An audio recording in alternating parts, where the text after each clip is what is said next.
আসসালামু আলাইকুম। KMC24 টিভির পক্ষ থেকে সকলকে জানাই শুভেচ্ছা ও অভিনন্দন। রিমান্ড শেষে কারাগারে সাবেক আইজিপি শহীদুল হক। বৈষম্যবিরোধী ছাত্র আন্দোলন চলাকালে ব্যবসায়ী আব্দুল ওয়াদুদ হত্যার অভিযোগে দায়েরকৃত মামলায় গ্রেফতার সাবেক আইজিপি শহীদুল হককে কারাগারে পাঠানোর আদেশ দিয়েছেন আদালত। বুধবার 11 সেপ্টেম্বর সকালে 7 দিনের রিমান্ড শেষে শহীদুল হককে আদালতে হাজির করা হয়।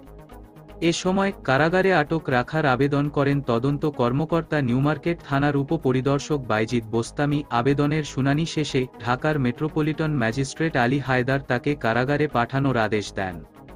এর আগে গত 4 সেপ্টেম্বর তার 7 দিনের রিমান্ড মঞ্জুর করেন আদালত। গত 19 জুলাই বিকেলে নিউমার্কেটের 1 নম্বর গেটের সামনে গুলিতে নিহত হন ব্যবসায়ী আব্দুল ওয়াদুদ। এ ঘটনায় সাবেক প্রধানমন্ত্রী শেখ হাসিনা, সাবেক সেতুমন্ত্রী ওবায়দুল কাদের সহ 130 জনের বিরুদ্ধে হত্যা মামলা করা হয়। নিহত ব্যবসায়ীর শ্যালক আব্দুর রহমান বাদী হয়ে গত 21 আগস্ট নিউমার্কেট থানায় এই মামলা দায়ের করেন। সকল প্রকার আপডেট, সংবাদ, ফানি, বিনোদন ও সামাজিক ভিডিও দেখতে আমাদের চ্যানেল KMC24 টিভি সাবস্ক্রাইব করুন। ধন্যবাদ।